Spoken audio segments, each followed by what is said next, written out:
Hey guys, I'm Rahul Tiwari.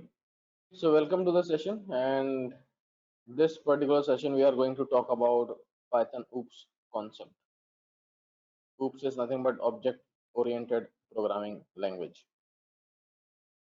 So what is the agenda? The agenda is nothing but we have to talk about the introduction of Python, features of Python, installation, how can we install Python, then OOPS in Python, where we will talk about 4 different concepts: inheritance, polymorphism, encapsulation, and abstraction.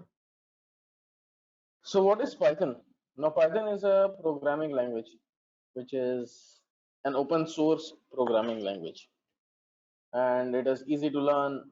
It has lots and lots of libraries, right? So it's a package driven programming language. The main benefit of this programming language is just that it is very easy to learn. So if I want to create a variable in Python, obviously I have to create a single line, less than a single line in Python. However, in Java, we have to write 4 or 5 lines of a code. So if you want to get to know if you guys are from Java, so how to create declare variable in Java, right? If you see here, there will be some images. So to create any variable, you can see clearly we will have to write lot many lines of code. Let me show you just. So for example, let's say here we are creating a variable f name, l name, favorite color, integer, age, and so on, right? So you can see 1, 2, and then all the variables, and then this lot many options, like lot many lines of a code we have to write. Now in Python, we just have to write a single line. So that is the main benefit here. And again, it's a package-driven programming language. So obviously, it is like a very easy thing. Suppose I want to take a square root of a number. Simple example. I can call a package and it will able to do it, right? I don't have to explicitly write any function, or I don't have to explicitly do any coding. So it is just an example, but let's say I want to do some more complicated operations. In that case, again, there will be a lot of packages available which takes care of these things. This is the guy who discovered or who created Python, and his name is Gaudio van Rossum. He created in 1989. Suddenly, there is a big buzzword coming in for Python, right? Python has topped the list in 28.73 share in popularity.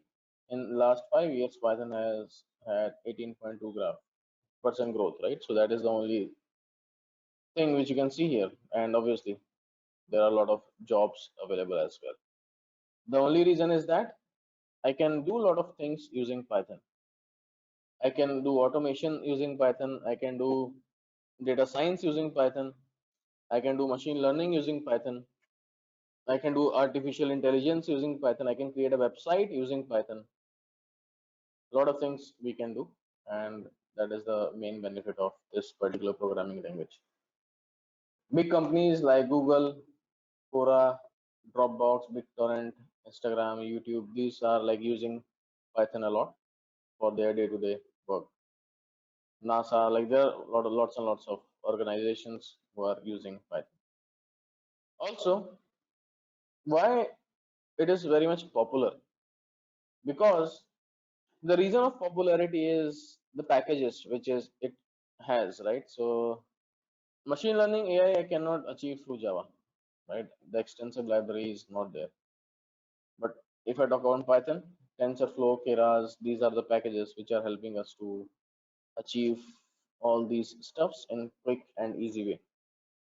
So you see that these are the various packages: NumPy, SciPy, TensorFlow, Keras. These are some of the popular packages which are available in Python, which is helping us to make things easy and faster.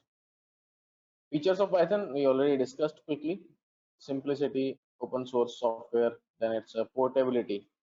Suppose my code is in Mac and I want to execute that code in Windows as well. No issues. Just move the code in the machine, Windows machine, and you will be able to do that. Embedded and extensible. Then we have interpreted programming language. Here I don't have to call, what do you say, interpreter. Python will automatically understand and execute the command.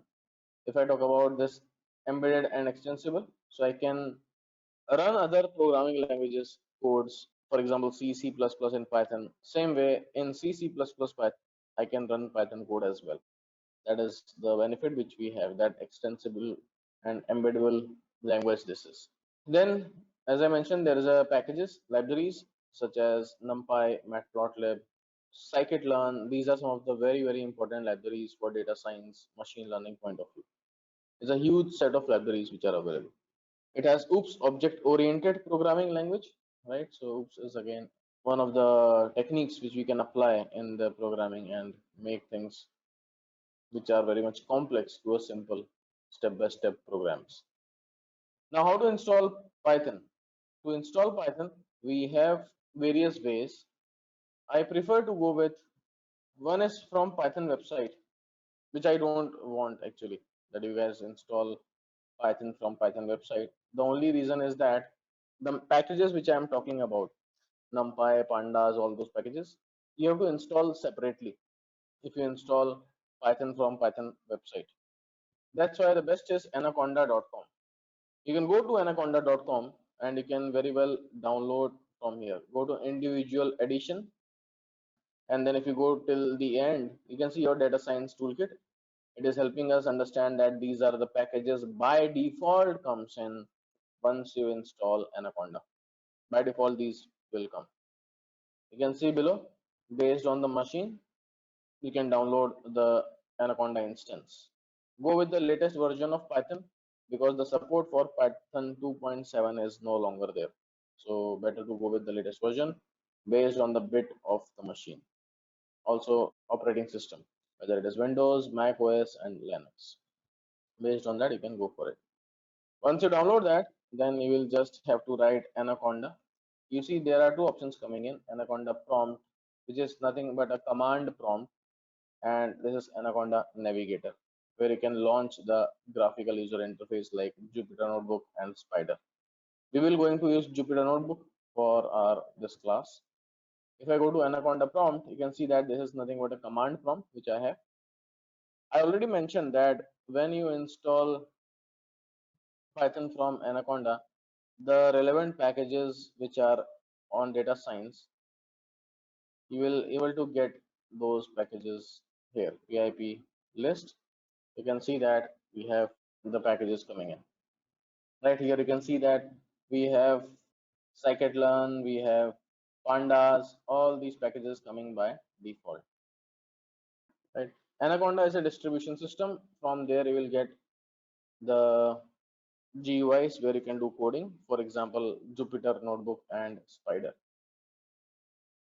PyCharm also coming in. So basically, Anaconda is now coming up with PyCharm as well. Right. So PyCharm is one of the GUIs which people use, but I prefer to go with Anaconda, like Jupyter Notebook and Spider, because in industry people are using that more as compared to PyCharm. And now in Anaconda PyCharm from this year it will also come in. So for example, if I install Anaconda, PyCharm also by default comes in with Anaconda.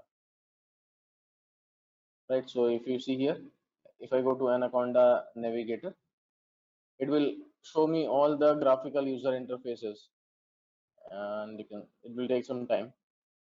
So Spider, Jupyter Notebook, those are like the places where I will do the coding, and from this year PyCharm will also be a part of it.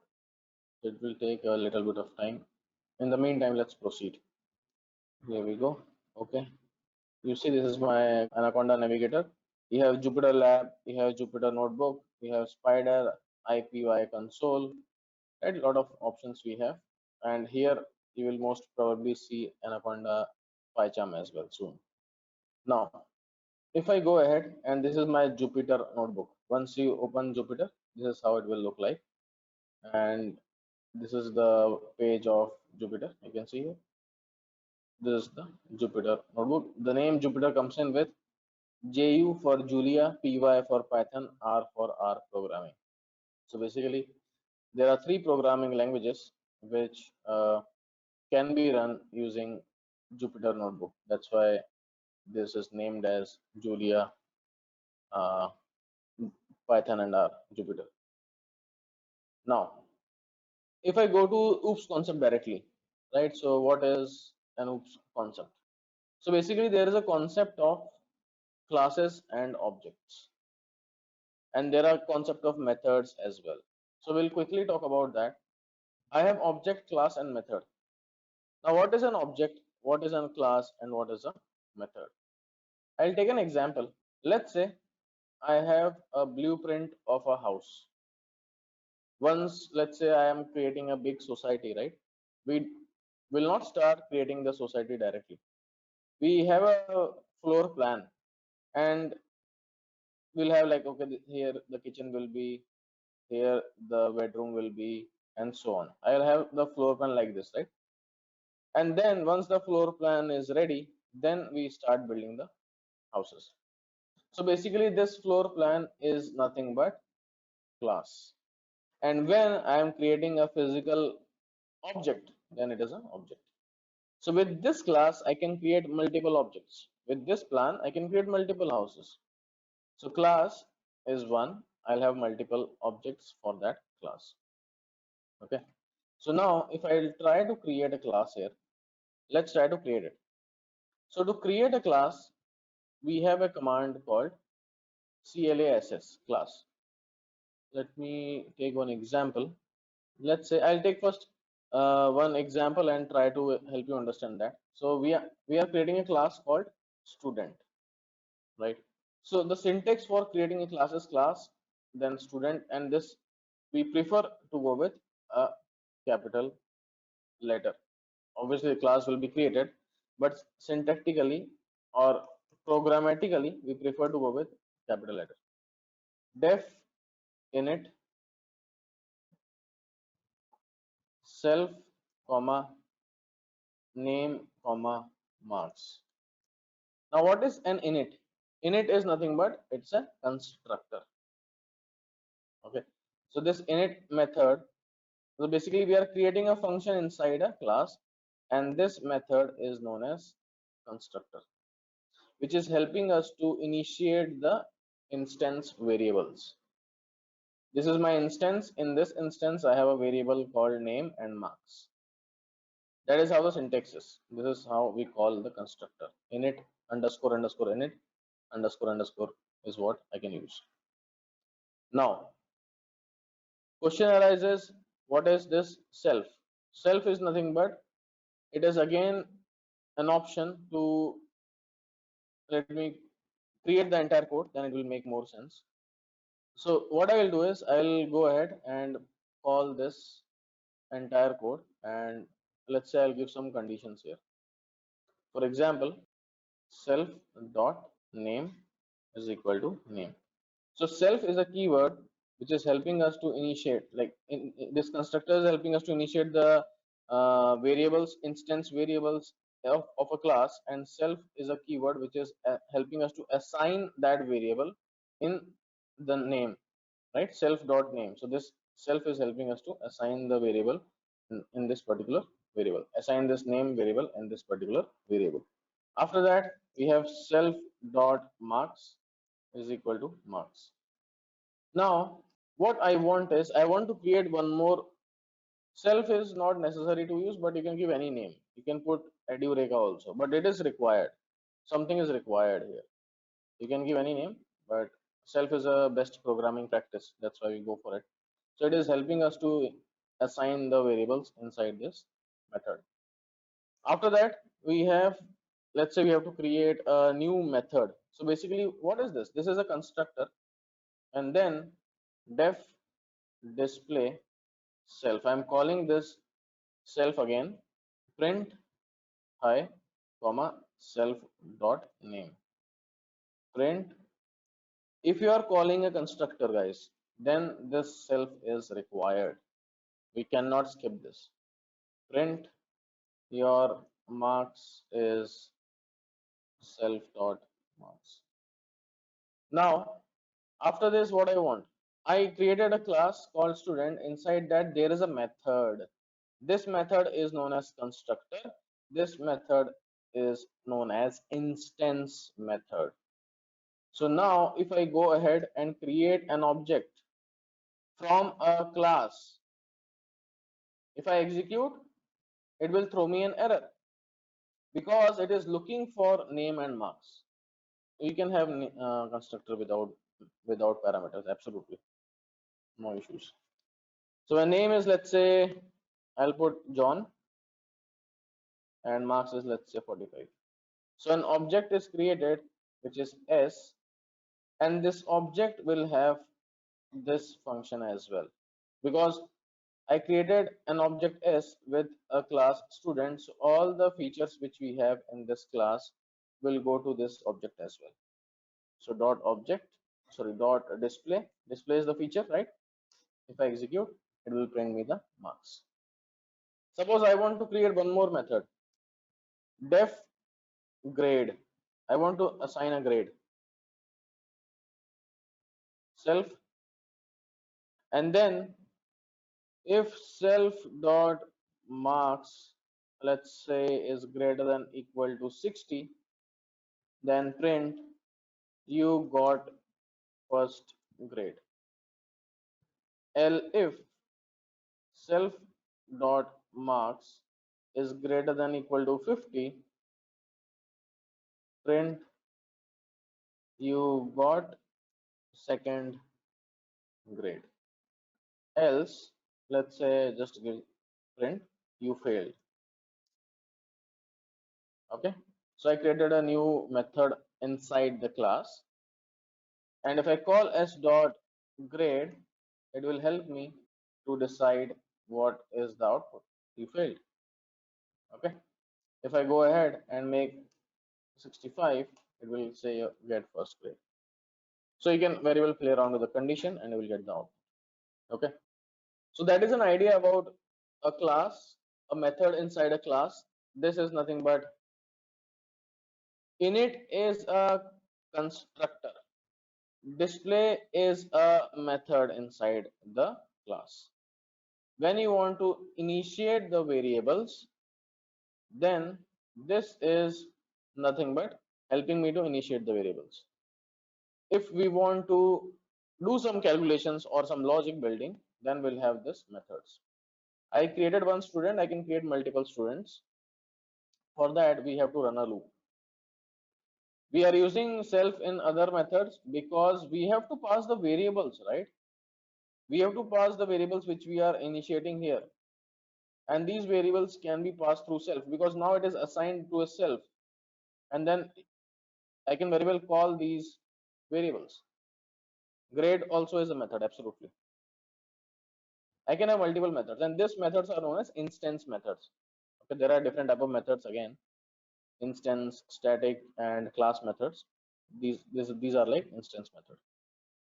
I'll jump to inheritance, which is a concept which I want to talk about.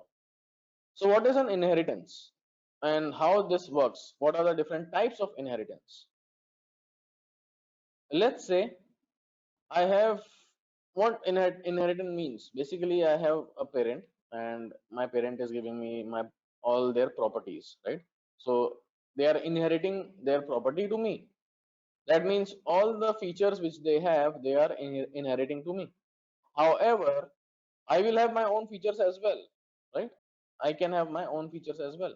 So in that case, I will have the property of mine as well as their property. So what are the different type of inheritance, and we'll see see the syntax how it works. If you are using self, it should be self all over the place. If you are using any other variable, it should be other variable all over the place. Types of inheritance. The first type is single inheritance. Now what is single inheritance? So basically, I have a parent and I am a child, one-to-one relation. Then it is a single inheritance. I'll show you the syntax for it. Second is multi-level inheritance.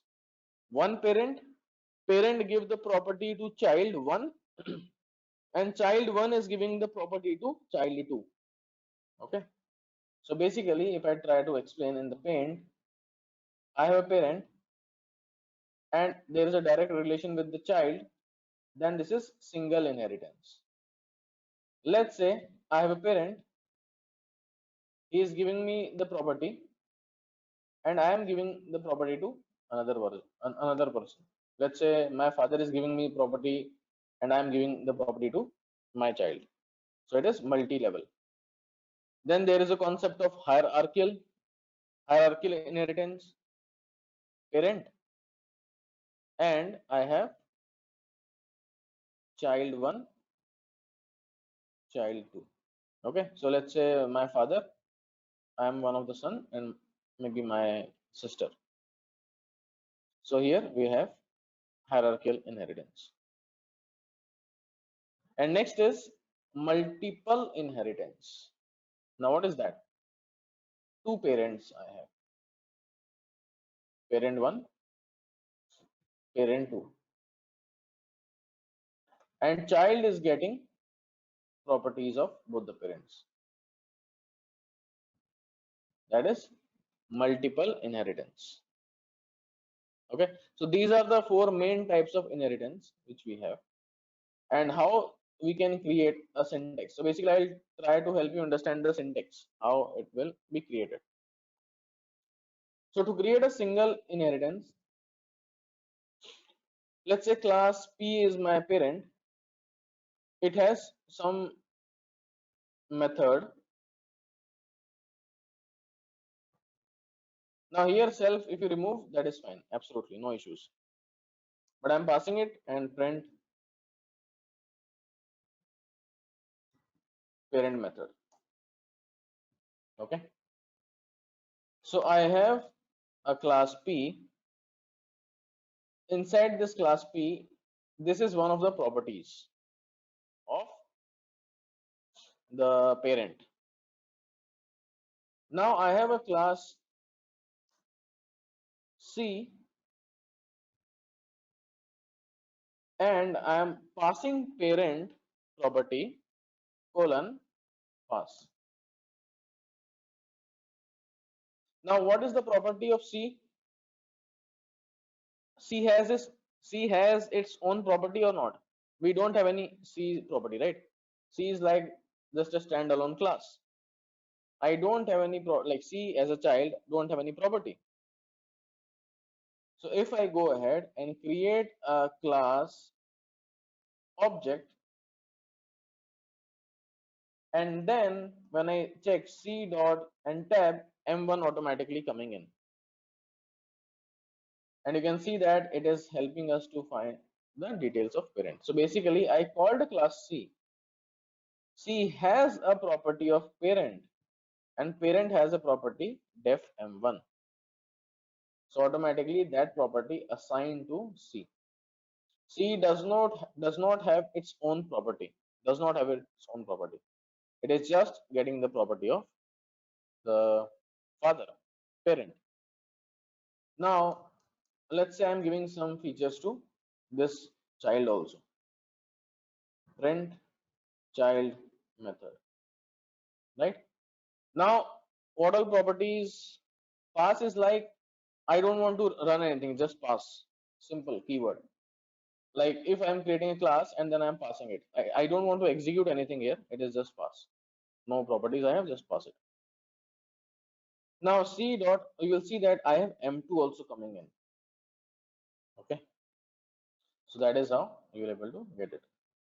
Now what is the second type of property, which is multi-level? Class P def M1 self print, let's say parent method. Then I have another class C def M2 self print child method, and I have another class CC having the property of C def M3 self print sub child method. So what happened here? I have a parent giving the property to a child, and child is giving property to subchild. Now if I will create a object C is equal to CC, it will have all the property of CC, C and P. So if I check C dot M1, or let's first write C dot M3, it's running fine. C dot M2, it is also running fine. C dot M1, it is also running fine. So basically CC has all the properties of above parents, and this is known as multi-level inheritance.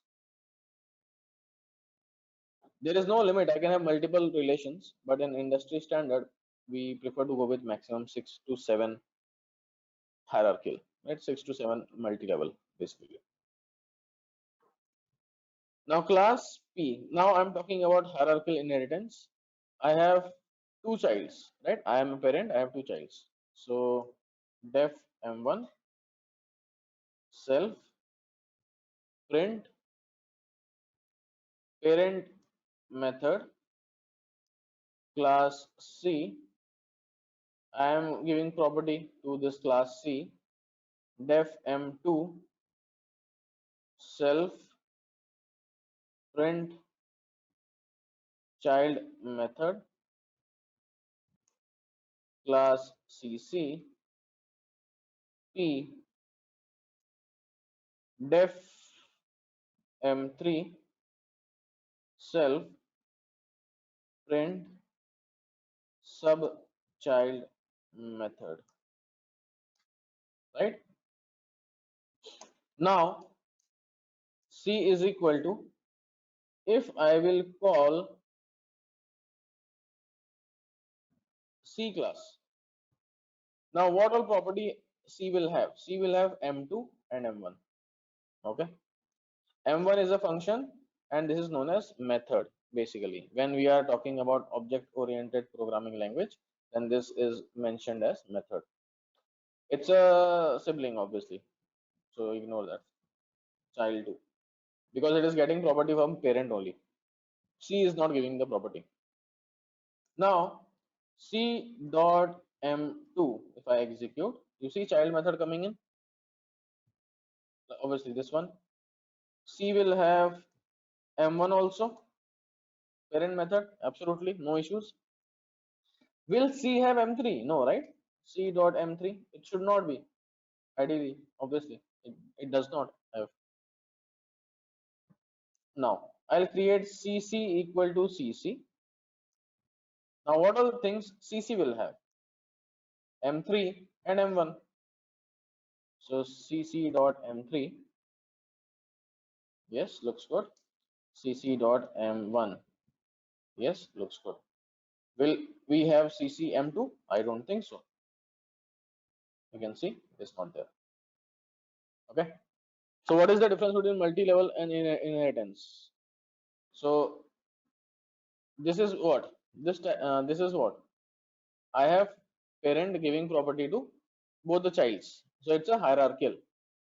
So parent giving property to two childs. This is hierarchical. If I go to multi-level, then what's happening? Parent giving property to child and child giving property to his child. Okay, that is multi-level. So here I have only one parent and two childs. However, here my father gave me the property, I gave the property to my son. Here it's like Mukesh Ambani, Anil Ambani. Dhirubhai Ambani, Mukesh Ambani, Anil Ambani. Now, multiple inheritance. Now, what is multiple inheritance? Now I have two fathers. My God. And I'm getting property of both the fathers. Okay. So that is what multiple inheritance is all about. Let's say I have class P1 def M1 self print parent 1 method. Similarly, class P2 def M2 self print parent2 method. Okay, now the child comes in. Here I have P1 and P2. My child is C. And then def M3 self print child method. Okay. Now what we will have? C should have property of its own M3. C should have property of M2 also, which is coming from parent 2, and C is a property which is coming from parent 1 as well. So if I go ahead and create a object C, and if I call C dot, let's say M3, looks fine. C dot M2 looks fine as well. C dot M1 looks fine as well. Okay. So Python have multiple inheritance like C++. I don't know C++. I am not from C++ background, but yes, this is how it works. This is my multiple inheritance. Okay. So these are the different types of inheritances which we have. Now, based on this knowledge which we have, we'll try to create one logic. Right? As of now, we got to know the syntax. Maybe we can create a small example so that we'll get an idea how it actually works. Let's say how Python resolves diamond problem. So basically, there is a concept of MRO. That is what Python uses to resolve the diamond problem. Right? Let me create a small simple example so that it will be easy. Let me go ahead and create one. I have a class person. Or let me do one thing. I have one example already ready with me. I'll just quickly show you that. Here is one example. Here you will understand the concept of encapsulation as well. This is underscore underscore width underscore underscore height. This is nothing but my encapsulation. Basically, I am trying to make this as private variable so that only this class will able to access this variables. Okay, so that is encapsulation. I'll just copy this code.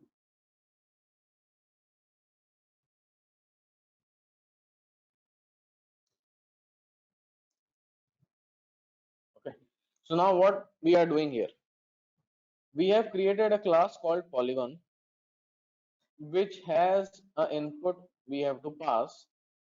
Now this is a private variable which cannot be accessed directly. For that there is a concept of setter and getter. If we want to set the value, we have to call a setter which is helping us to set the value of width, set the value of height, and then I have to get the value of width and get the value of height. So you can see that I'm using getter somewhere here to get the value, right? Here you can see get width, get height, get width, get height. So if you want to access this private variable from one class to another class, then you have to call a getter. And you can see that polygon is a parent class, square is a child class, and triangle is also a child class of polygon. So polygon is one parent giving property to square and giving property to triangle. Now when I am passing the value of width and height in polygon, that will be accessed by square and triangle to get the area of a triangle and square. I created an object S1 for square. I set the values through setter. As I mentioned, I cannot set the values directly because these are like private variables. So I'm calling this setter and then I am finding the area. Same way for triangle, I am setting the values again and then I am finding the area again for triangle. So this is one of the small quick example which you can use for mathematical calculations for any of the polygons. Right? Now, what else we have? So we spoke about objects, we spoke about class, we spoke about methods. We spoke about different type of inheritances as well: hierarchical, multiple, multi-level, single. Right? We had a discussion about it. Then we'll talk about polymorphism, but before that, we spoke about encapsulation as well. Right? We are creating a variable which is nothing but private variable. So encapsulation is nothing but I am making things private. Okay, which is one of the fundamental concept of object-oriented programming language. The main purpose is it describes the idea of wrapping the data, right? Wrapping the data or a variable or a method, you can say, that is work within one, you can say, one object or one unit. This basically helps us to put the restriction on accessing variables and methods directly and can prevent the accidental modification. Basically, that is the main purpose here. To prevent that accidental changes, we have to create an object variable that can only be changed by an object method. Okay, and that variable is nothing but this private variables. So any variable you think that I don't want to change that variable, then I will go with encapsulation. For example, let's say I want simple example, RBI monetary rate. As of now, let's say RBI monetary rate is 7.5 and I don't want my function to change that value. What will I do? I will do encapsulation to that rate and that value will be fixed. Yes, double underscore is super private, we say normally. Now, what is polymorphism? Polymorphism is nothing but basically you can say that different, poly means what? Multiple. Morphism means what? Forms. So polymorphism is nothing but multiple forms. For example, let's say if I'm taking one simple example. I have, let's say, A is equal to 10 and B is equal to 20. A plus B will give me what? It will give me sum. Now, if I have A is equal to R and B is equal to T, then A plus B will give me what? It will give me RT, concatenation. So basically this plus is having different behavior for different types of variables. If I am using integers, then it is adding up the values. If I am using strings, it is concatenating the value. And this type of concept is known as operator overloading. So in polymorphism, there is a concept of operator overloading. Okay. Now, if there is an operator overloading, then obviously we should, let's say I'm creating a class equal to book. Okay. Def init, I am calling self and pages. If we are saying that in Python there is an operator overloading, then we should able to add the books. Basically, let's say I'm creating B1, which is an object of book with 200 pages. B2 is a book as well with 100 pages. Polymorphism is nothing but multiple forms. This plus has multiple forms, right? When I have two numbers, I'm applying plus, it is summing up the values. When I have two strings, applying plus, it is concatenating the values. This is known as operator overloading, which is part of a polymorphism. Now, if we are saying that operator overloading is valid in Python, then it should able to give me B1 plus B2 as well, right? But here we are getting an error. That means operator overloading is not possible. Maybe, may not be. Let's check that. There is a concept of magic methods. Operator overloading is very much possible in Python by calling the magic methods. Magic methods are nothing but what I want to do. I want to add two books. Two books are nothing but classes. I want to add the classes. obviously the objects which created from the classes. So def, this is my magic method add self comma other colon return self dot pages plus other dot pages. If I execute, you see we are getting 300. So basically what happened? B1 goes to self, B2 goes to other, and it is summing up the values. I can put anything here. You can put any name. Edureka, you can put, no issues. So that is how you can add multiple values as well, using two methods as well, like two objects as well. Now question arises, can I able to sum up three books? If method overloading is there, then we should able to sum up three books as well, right? B1, B2, B3. Here I will pass B3. It should work. It is not working. It is saying that integer and book. What is integer? 200 plus 100 is giving me 300. That 300 is nothing but an integer which is getting the output. And this book 50 is nothing but a book which is an object, right? Now I cannot add integer plus book. So what is the solution? You may be thinking, okay, let's do one thing. Let's put other one and here plus other one dot pages. It will not work because add takes only two arguments. So this will not work. This is not a solution. Then what is the solution? What can be done? I will create here a variable total, and then total will have value 300, right? Return book total. Now book total is what? Book total is my object. So book 300 is what we are getting.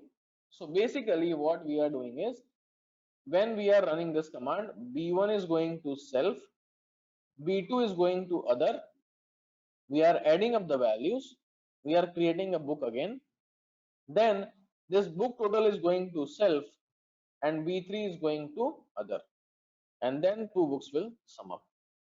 Okay, and now if I will execute, and obviously we have to convert to a string as well because we are adding two books, right? So if you want the output, it should be def str, which is again a magic method self. These are like constant, this cannot be changed, right? This is like, this is what you have to pass. Print str self dot pages. Something is wrong here. Str print, sorry, it should be return, not print. Okay, so you are getting 350. So from here we can clearly say that operator overloading is pretty much possible. That is one form of polymorphism. Okay, now there is a concept of method overloading. Now what is method overloading? Magic methods are nothing but these are the method like add, we can have multiplication, all those things. You can get all the magic methods dir.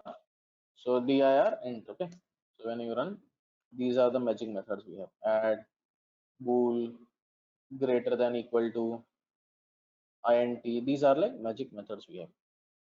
Okay, now there is a concept of method overloading. Now class test, okay, def m1, which is my method inside the class, self print no arg. Basically here I don't have any argument, right? I am not passing any argument, so it is no argument method. I have one more method exactly same as the same name, def m1. Again, if you're asking that, a is my argument, print it is my one argument method, and I'm creating one more method m1 again, self a comma b, print. We can remove self as well, no problem. I already mentioned that. In this scenario, we don't require that. Print to arg method. Now I have three methods coming in with the same name in the same class. Now the question arises, t test, I'm creating an object. Will t dot m1 will work? T dot m1 10 will work? T dot m1 10 comma 20 will work? So basically all will not work, only last one will work. Wanna see that? Let me execute the first one, looking for a and b. So this is not working. Let's try this one, looking for b, also not working. Now it is working. Okay, now question arises, why? Because method overloading directly is not possible. We are overloading the method right here. I have m1, I'm creating same function with m1, again same function with m1. That's why it will not run all the method, it will run only the last method. Now question arises, what is the solution? Can we solve that problem? Yes, we can solve that problem. How? There are two ways. Okay, I'll give both the options. Directly this way it will not work. That is, we already saw it. It will give me the last method as an output. Class test def sum, let's say self a equal to none, b equal to none, and c equal to none. Okay, I'm passing three values. If a is not equal to none and b is not equal to none and c is not equal to none, print. So basically I can sum three numbers because all are not none. So the sum is a plus b plus c. Okay, simple. But now question arises, if I pass only two value and I want to operate that as well, in that case what can be the output? Elif a is not equal to none and b is not equal to none, then print sum of a plus b. Elif a is not equal to none, print number a. Else print at least pass one argument. Okay, something goes wrong syntactically and is missing, and okay, now let's call t is equal to test. T dot sum, what will happen? What will be the output do you think will happen? T dot sum 10, what will happen? T dot sum 10 comma 20, what will happen? And t dot sum 10 comma 20 comma 30, what will happen? You can see that the values are perfectly coming in. But this is a very, you can say, coding wise this is not a good method, right? Suppose I want to add four numbers, then I will add one more none. Let's say I want to add 10 numbers, it will be very difficult for me to handle that. Then what is the solution? Let me create it. Class test def sum self star a is known as variable argument. Okay, a is a variable argument. You can pass any number of variables. Total is equal to 0 for x in A. Total is equal to total plus x. Print the sum is total. Simple, right? T is equal to test T dot sum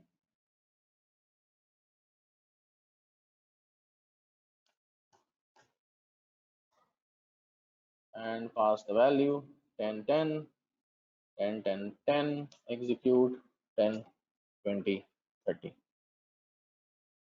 Okay, so A star means variable argument. You can put many values here. Okay, so that is what my method overloading is. That is how you can do method overloading. Now question arises, there is a concept of constructor overloading as well. Class test def init, this is my constructor, right? We already know that it is a constructor. Self, let's say print no arg constructor.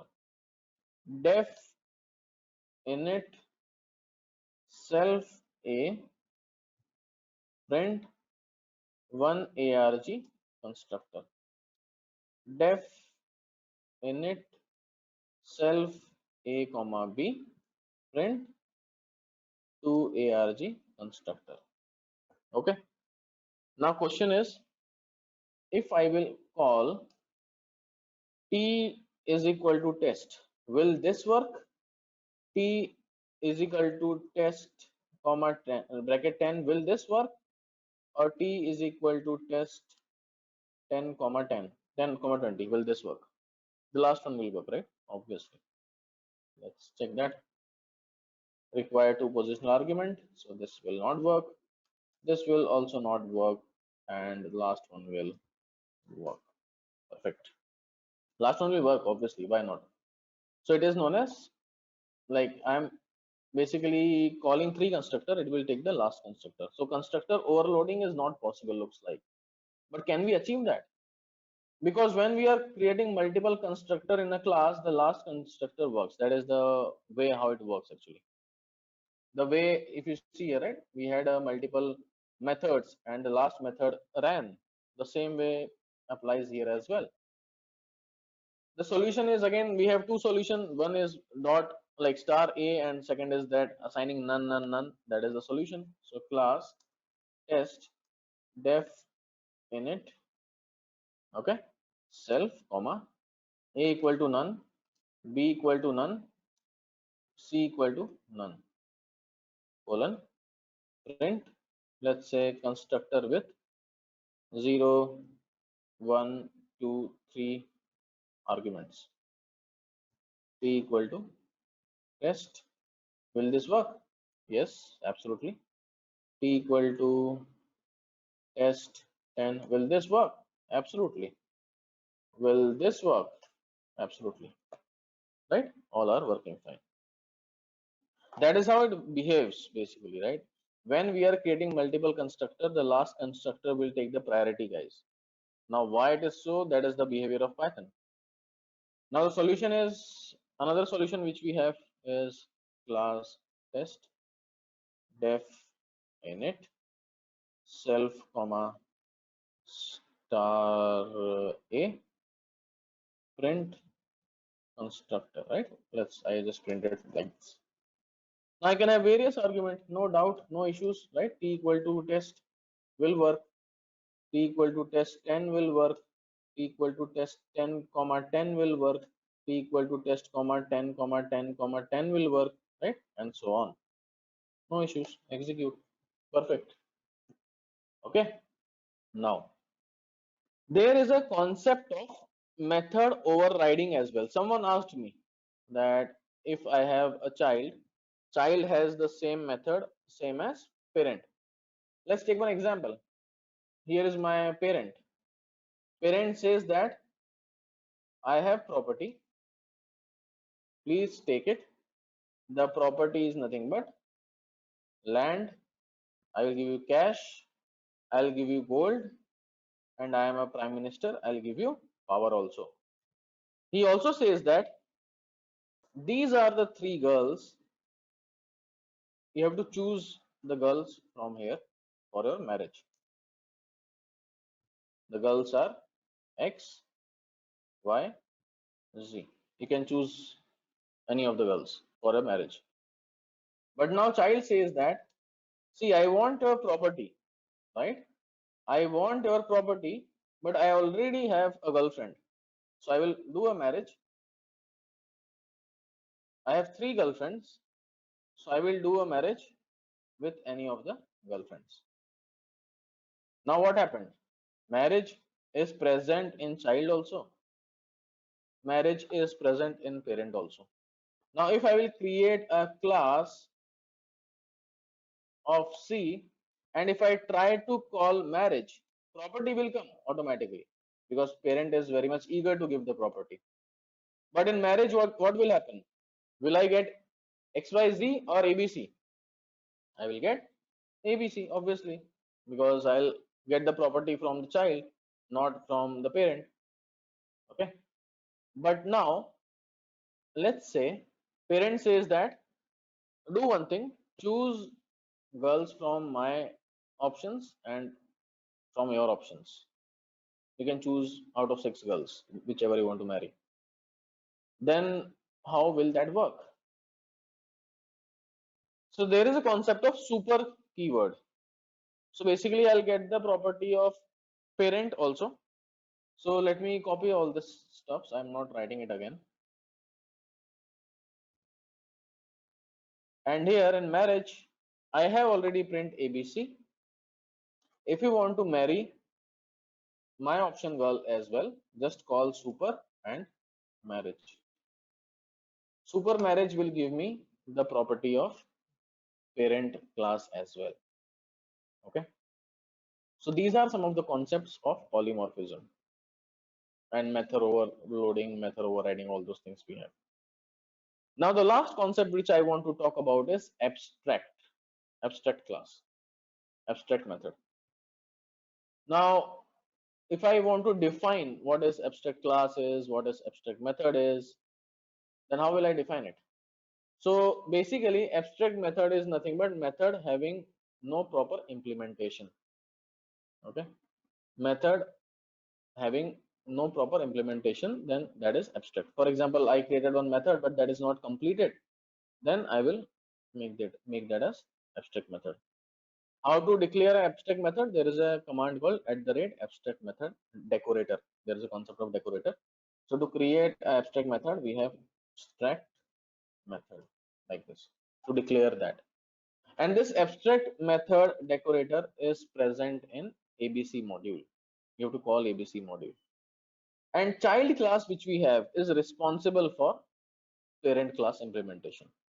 Okay, so child will give the property. For example, let's say I have my parent and he want two-wheeler and he don't have two-wheeler as of now, like they applied for a loan, so it is at the middle and he wants two-wheeler from me, so I as a child will give, right? So that parent two-wheeler class or two-wheeler method is abstract method.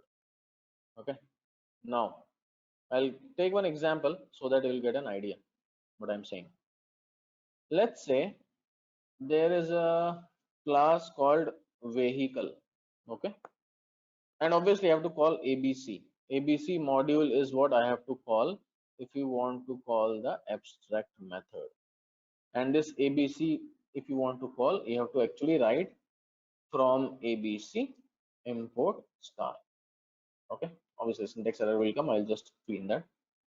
You can see that it is ABC colon. Okay, I'll put the method, and this is abstract method.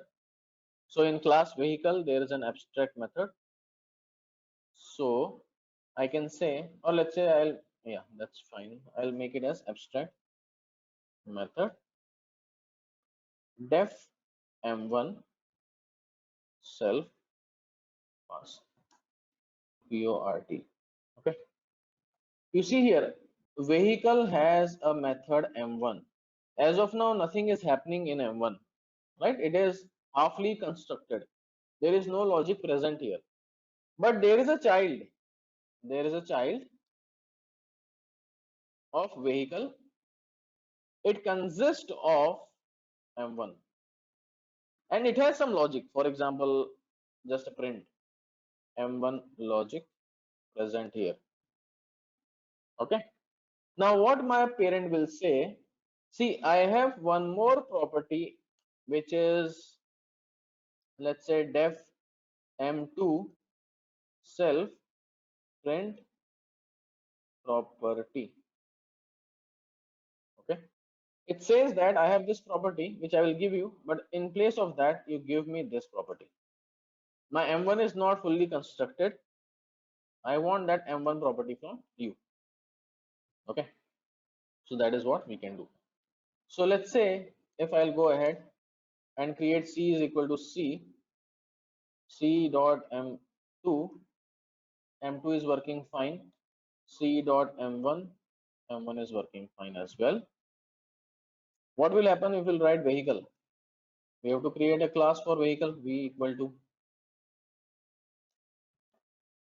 you see here, cannot instantiate abstract class vehicle with abstract method m1. So this is not gonna work, but this will work through parent property, sorry, child property. Okay, so child is giving me the property, child is giving the parent a property m1. So m1 task which this guy has to do will be done through child.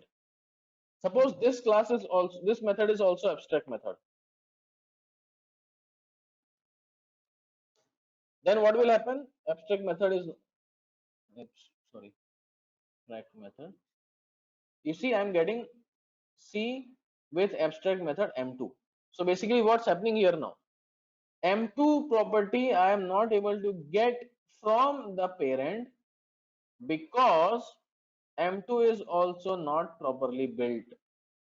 You have to support your parent for creating that property also. And now you can see that we have, obviously this will not work. You can see that we are getting m1 and m2 logic built.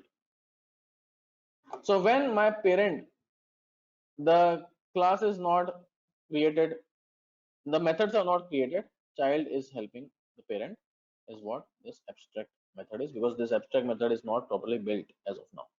Okay, and that is what my abstract method is all about. And this is what I wanted to cover.